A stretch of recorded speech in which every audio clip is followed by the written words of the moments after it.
아주 간단한 경제 상식 퀴즈 하나로 시작해 볼게요. 중앙은행, 우리나라의 한국은행이 돈을 찍어서 시중에 마구 뿌리면 금리는 어떻게 될까요?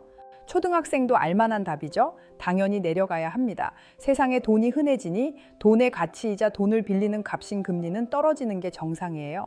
그런데 지금 2026년 1월 대한민국 금융시장에서는 이 모든 상식이 산산조각 나고 있습니다. 한국은행은 작년부터 시장에 몇 조 원씩 돈을 쏟아붓고 있는데 이상하게도 시장 금리는 미친 듯이 치솟고 있거든요. 불과 몇 달 전 3% 초반이던 10년 만기 국채 금리는 어느새 4%를 위협하는 수준까지 올라왔습니다. 이건 마치 불을 끄려고 소방호스로 물을 뿌렸는데 알고 보니 그게 기름이었던 것과 같은 등골이 오싹해지는 역설적인 상황이에요. 이건 단순히 숫자가 오르내리는 시장의 변덕이 아닙니다. 대한민국 금융 시스템의 가장 깊숙한 곳, 그 집안 어딘가에 아주 심각한 균열이 발생했다는 가장 강력하고 위험한 신호입니다. 오늘 우리는 이 기괴한 역설의 근원을 파헤치고 곧 닥쳐올지 모를 거대한 위기 속에서 당신의 자산을 지켜줄 5가지 생존 계기판을 함께 만들어 볼 겁니다. 안녕하세요. 숫자 너머의 진짜 이야기를 파헤치는 호기심 다락방입니다. 오늘은 한국은행이 돈을 풀수록 오히려 금리가 폭등하는 이 미스터리 현상을 샅샅이 추적해 볼 거예요. 먼저 한국은행이 왜 이런 상식 밖의 정책을 펼 수밖에 없는지 그 절박한 속사정을 들여다볼 거고요. 이어서 이 정책이 어떻게 도덕적 해이라는 독버섯을 키워 우리 경제를 병들게 했는지 그 시작점이었던 둔촌주공 사태의 나비 효과를 분석할 겁니다. 마지막으로 그래서 우리는 무엇을 보고 어떻게 대비해야 하는지 여러분 각자가 바로 오늘부터 활용할 수 있는 5가지 개인 경제 위기 계기판을 선물해 드릴게요. 이 영상 하나면 2026년 한국 경제의 가장 뜨거운 이슈에 대한 모든 궁금증이 해결될 겁니다. 다가오는 파도를 미리 읽고 대비하고 싶으시다면 지금 바로 구독과 좋아요 버튼을 살짝 눌러두시는 게 아마 가장 현명한 투자가 될 거예요. 자, 그럼 본격적인 탐사를 시작하겠습니다. 우선 한국은행이 시장에 돈을 풀고 있다는 게 대체 무슨 뜻인지부터 아주 쉽게 풀어볼게요. 한국은행은 2가지 특별한 소방 호스를 가지고 있어요. 첫 번째는 RP 매입이라는 조금 약한 호스이고 두 번째는 국고채 단순 매입이라는 아주 강력한 소방차입니다. RP 매입은 동네 전당포를 생각하면 쉬워요. 시중 은행들이 잠시 돈이 급할 때 자신들이 가진 국채 같은 안전한 자산을 한국은행에 담보로 맡기고 아주 짧은 기간 돈을 빌리는 거예요. 원래는 감기약처럼 잠깐 아플 때 먹는 당이 처방전이죠. 그런데 2024년부터 한국은행이 이 감기약을 거의 매일같이 그것도 엄청난 양으로 처방해주고 있어요. 시장이 만성질환에 걸렸다는 뜻입니다. 두 번째, 국고채 단순 매입은 훨씬 더 강력한 조치입니다. 이건 한국은행이 직접 시장에 나가서 국채를 그냥 사들이는 거예요. 사실상 한국형 양적 완화라고 불리는 돈을 헬리콥터에서 뿌리는 것과 비슷한 효과를 냅니다. 3년 만에 처음으로 이 카드까지 꺼내 들었다는 건 상황이 그만큼 위급하다는 걸 중앙은행 스스로 인정한 셈이죠. 자, 여기까지 들으면 이런 생각이 드실 거예요. 아니, 이렇게까지 돈을 뿌려주는데 왜 금리가 잡히기는커녕 오히려 폭등하는 거지? 여기에 바로 첫 번째 미스터리의 열쇠가 숨어 있습니다. 한국은행의 공식적인 설명은 필요악이라는 거예요. 이 모든 돈은 경제 전체를 살리기 위한 게 아니라 딱 한 군데, 언제 터질지 모르는 시한폭탄인 부동산 PF 시장의 폭발을 막기 위한 어쩔 수 없는 선택이라는 거죠. 부동산 PF, 즉 프로젝트 파이낸싱은 쉽게 말해 아파트나 상가를 짓기 위해 땅만 보고 빌려준 대규모 대출이에요. 그런데 부동산 경기가 얼어붙으면서 이 돈을 빌려가서 사업을 하던 곳들이 줄줄이 위험에 빠졌습니다. 2025년 기준으로 부실 우려가 있는 PF 규모가 무려 20조 원에 달하는 것으로 추정돼요. 상상이 가시나요? 인천국제공항을 몇 개는 더 지을 수 있는 돈이 공중분해될 위기에 처한 겁니다. 이 거대한 부실 덩어리가 한꺼번에 터지면 단순히 건설사 몇 개가 무너지는 수준에서 끝나지 않아요. 여기에 돈을 빌려준 저축은행, 증권사, 심지어는 우리 모두가 거래하는 제1금융권 은행까지 연쇄적으로 충격을 받으며 대한민국 금융 시스템 전체가 마비될 수 있다는 공포. 이것이 바로 시스템 리스크입니다. 한국은행은 바로 이 최악의 시나리오를 막기 위해 다른 곳에 불이 옮겨 붙는 걸 감수하고서라도 PF 시장이라는 화약궤에 필사적으로 돈을 뿌리고 있는 겁니다.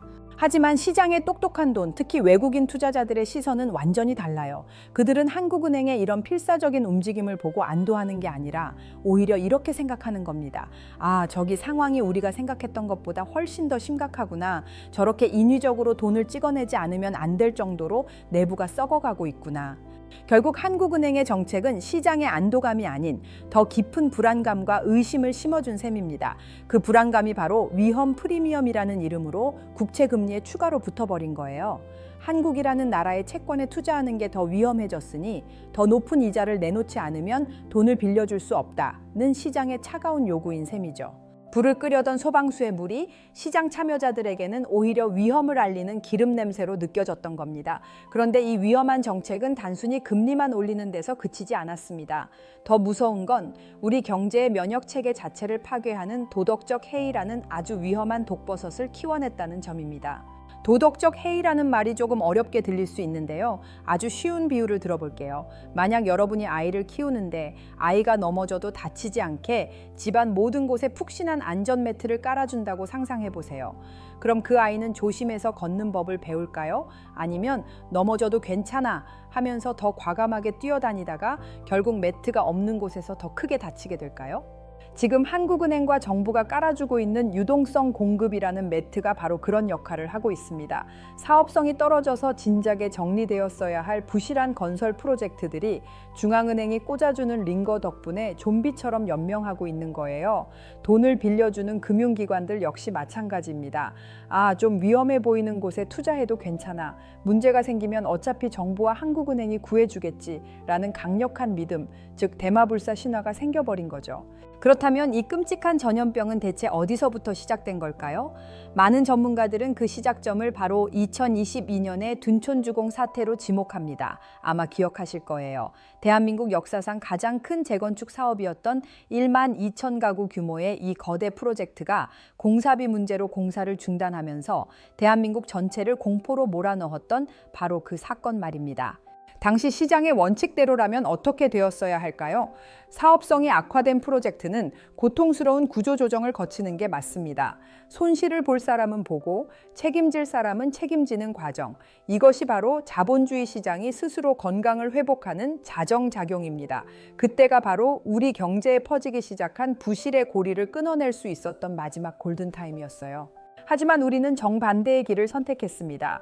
정부와 금융당국은 시스템 리스크 방지라는 명분 아래 사실상의 구제 금융을 통해 이 프로젝트를 인공호흡기로 살려냈습니다. 언론에서는 이걸 영화 제목에 빗대어 둔촌일병 구하기라고 불렀죠. 단기적으로는 시장의 급한 불을 끄는 데 성공한 것처럼 보였습니다. 하지만 그 대가는 상상 이상으로 혹독했습니다. 이 결정은 시장 전체에 아주 끔찍하고 위험한 신호를 보냈습니다. 크기가 크면 절대 죽지 않는다는 대마불사 신화에 정부가 공식적으로 보증 도장을 찍어준 셈이니까요. 건설사, 증권사, 저축은행 할 것 없이 모든 시장 참여자들은 아주 중요한 교훈을 얻었습니다. 아, 위험 관리는 필요 없구나. 일단 몸집만 키워서 사고를 치면 정부가 어떻게든 살려주는구나. 바로 이때부터였습니다. 사업성 평가는 뒷전으로 밀리고 너도 나도 일단 짓고 보자는 식의 무분별한 PF 대출이 폭발적으로 증가하기 시작했습니다. 2022년에 도려냈어야 할 작은 종기는 2026년 지금 온몸으로 퍼진 거대한 암덩어리가 되어 우리 경제의 목을 조르고 있는 겁니다. 이 잘못된 신호가 결국 외국인 투자자들의 눈에까지 포착되면서 그들은 한국 시장에 특별한 가격표를 붙이기 시작했습니다.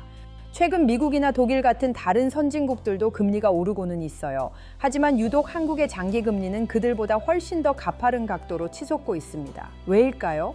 도대체 왜 우리만 이렇게 더 아파야 하는 걸까요? 바로 여기에 코리아 리스크 프리미엄이라는 아주 불편한 단어가 등장합니다. 말 그대로 한국 시장의 추가적인 위험에 대한 비용이에요. 글로벌 투자자들이 한국이라는 시장을 바라볼 때 다른 선진국에서는 발견할 수 없는 추가적인 위험이 있다고 판단하고 그 위험에 대한 대가로 더 높은 금리를 요구하기 시작했다는 뜻입니다. 비유하자면 여러분이 두 친구에게 돈을 빌려준다고 생각해 보세요. 한 친구는 안정적인 직장에 다니며 씀씀이가 계획적이에요. 다른 한 친구는 매번 위험한 사업에 손을 댔다가 실패하면서도 이번엔 대박이야 라며 돈을 빌려달라고 합니다. 여러분은 당연히 두 번째 친구에게 훨씬 더 높은 이자를 요구하겠죠? 지금 글로벌 투자자들의 눈에 비친 한국 경제가 바로 그 두 번째 친구와 비슷한 모습인 겁니다. 그들이 보는 위험의 정체는 무엇일까요? 바로 앞서 이야기한 두 가지입니다. 첫째, 막대한 규모의 부동산 PF라는 언제 터질지 모르는 폭탄. 그리고 둘째, 그 폭탄을 해결하겠다면서 원칙 없이 돈만 쏟아붓는 정책의 불확실성. 이걸 해외 투자자들의 눈으로 보면 이렇게 해석됩니다.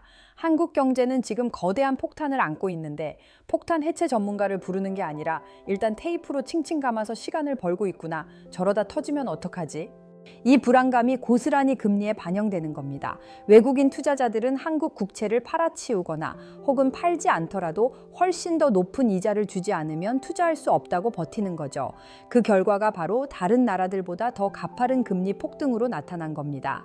현재 1,470원을 넘나드는 원달러 환율 역시 이 불안감을 증명하는 또 다른 지표입니다. 외국인들이 한국 자산을 팔고 달러로 바꿔 떠나가고 있다는 명백한 증거니까요. 결국 지금의 위기는 외부에서 불어온 태풍에 우리 집의 썩은 기둥이 함께 흔들리며 증폭되고 있는 현상입니다. 썩은 기둥을 제때 교체하지 않은 대가를 지금 우리 모두가 치르고 있는 셈이죠. 자, 그렇다면 이 절망적인 상황을 타개할 방법은 없는 걸까요? 아닙니다. 역사적으로 우리보다 더 심각한 위기를 겪었던 나라들도 아주 고통스럽지만 효과적인 수술을 통해 살아남은 사례가 있습니다. 그들은 어떻게 환부를 도려냈을까요? 스웨덴이나 2008년에 미국은 배드뱅크라는 부실자산 정리기구를 만들어 부실을 숨기지 않고 시장 가격으로 한꺼번에 사들여 정리하는 방식을 택했습니다. 고통은 컸지만 시스템은 빠르게 정상화되었죠. 물론 이것은 참고 사례일 뿐 한국이 지금 당장 이 방식을 택할 수 있다는 의미는 아닙니다. 중요한 것은 이제 막연한 불안감에 떨기보다는 우리 앞에 놓인 위험을 정확히 측정하고 스스로 대비하는 것입니다. 이제부터가 정말 중요합니다. 지금부터 여러분 각자가 스스로 경제 상황을 판단하고 대비할 수 있는 개인 경제 위기 계기판을 선물해 드리겠습니다. 자동차 운전석에 앉으면 속도계, 주유계, 엔진 온도계가 있죠. 그것들을 보며 우리는 안전하게 운전합니다. 지금처럼 안개가 자욱한 경제 상황을 운전하기 위해서도 우리에겐 반드시 확인해야 할 5가지 핵심 계기판이 필요합니다. 2026년을 대비하는 당신만의 생존 매뉴얼이 되어줄 겁니다.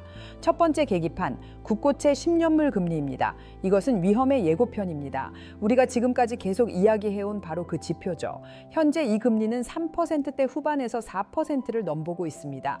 만약 앞으로 이 금리가 4%를 확실하게 넘어 계속해서 치솟기 시작한다면 그때는 내부 시스템의 균열이 생각보다 훨씬 심각하다는 첫 번째 경고등으로 봐야 합니다. 이때부터는 본격적인 방어 준비를 시작해야 합니다. 두 번째 계기판, 이것이 바로 위험의 신호탄입니다. 원달러 환율입니다. 왜 환율이 신호탄일까요? 한 나라의 내부 문제가 골마 터지기 시작하면 가장 먼저 냄새를 맡고 도망가는 것은 바로 외국인 자본입니다. 그들이 한국 시장에서 돈을 빼서 달러로 바꿔 나가기 시작하면 원화 가치는 폭락하고 환율은 치솟게 됩니다. 이것은 대한민국 경제에 대한 국제사회의 불신임 투표입니다. 현재 1,470원 선을 위협하고 있는데 만약 1,500원을 넘어선다면 그것은 위기가 국내를 넘어 국제금융위기로 번지고 있다는 가장 강력한 신호입니다.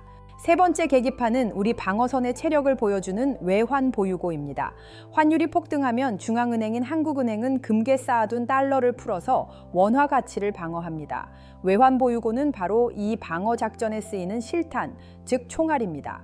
현재 약 4,300억 달러 수준의 외환 보유고가 한 달에 수백억 달러씩 급격하게 줄어들기 시작한다는 뉴스가 나온다면 이건 우리 방어선의 체력이 빠르게 소진되고 있다는 위험 신호입니다. 총알이 떨어져 가는 군인에게 더 이상 전선을 지킬 힘이 없는 것과 같습니다. 네 번째 계기판은 이 모든 문제의 근원, 그 뇌관의 온도를 보여주는 PF 대출 연체율입니다. 여기서 주의할 점은 착시 현상을 일으키는 전체 평균이 아니라 저축은행이나 증권사 같은 취약업권의 수치를 따로 떼어봐야 한다는 겁니다. 전체 평균은 아직 관리 가능한 수준처럼 보일지 몰라도 가장 약한 고리인이들 취약업권의 연체율이 10%를 넘어 15%에 육박한다는 소식이 들려온다면 이는 내부 폭탄이 터지기 직전이라는 신호입니다. 뇌관이 뜨거워지다 못해 연기가 피어오르는 상황인 거죠. 마지막 5번째 계기판은 가장 똑똑한 돈의 흐름을 보여주는 외국인 채권, 주식 순매도 동향입니다. 외국인들이 대한민국 주식과 채권을 합쳐 한 달에 수조 원씩 꾸준히 팔아치우고 있다면 이것은 그들이 우리보다 먼저 위기를 감지하고 배에서 탈출하고 있다는 명백한 증거입니다. 그들은 말로 하지 않아요. 오직 돈의 움직임으로 보여줄 뿐입니다. 이 5가지 계기판이 모두 빨간불을 깜빡이는 최악의 상황이 온다면 우리의 자산 포트폴리오는 주식이나 부동산 같은 위험 자산의 비중을 줄이고 달러나 금과 같은 안전 자산의 비중을 높이는 방향으로 재편해야 하는 시기입니다. 물론 정부도 손을 놓고 있지는 않아요. 신규 PF 대출에 대해 시행사가 자기 돈을 넣는 비율을 2028년까지 20%로 올리는 등 제도 개선을 추진하고 있습니다. 이런 근본적인 수술이 얼마나 빠르고 강력하게 이루어지는지를 지켜보는 것 또한 중요한 관전 포인트가 될 겁니다. 결론적으로 맨 처음 던졌던 질문, 왜 돈을 푸는데 금리가 오를까에 대한 최종 답은 바로 불신과 공포 때문입니다. PF 부실이라는 근본적인 병을 치료하지 않고 돈을 푸는 진통제만 계속 놓는 모습을 보며 시장이 정부와 한국은행의 문제 해결 능력을 믿지 못하게 된 거죠. 그 불신이 코리아 리스크 프리미엄이라는 가격표가 되어 우리 모두에게 더 높은 금리라는 청구서로 날아오고 있는 겁니다. 둔촌주공 구하기라는 잘못 꿰어진 첫 단추가 만들어낸 비극적인 결과입니다. 오늘부터 여러분의 책상 위에 이 5가지 경제 계기판을 올려두십시오. 미래를 100% 예측하는 수정구슬은 아니지만 이것은 우리를 경제 위기라는 안개 속에서 길을 잃은 희생자가 아니라 계기판을 보며 스스로 경로를 수정하는 현명한 운전자로 만들어줄 겁니다. 위기는 언제나 파괴의 얼굴을 하고 찾아오지만 그 이면에는 부실이 정리되고 건강한 자산이 죗값을 받는 기회의 얼굴 또한 숨어 있습니다. 다가오는 2026년 거대한 파도 속에서 살아남아 새로운 기회를 잡는 행동하는 투자자가 되시기를 바랍니다. 더 깊은 인사이트로 세상을 읽고 싶으시다면 호기심 다락방의 다음 탐새도 함께 해주시길 바랍니다. 감사합니다.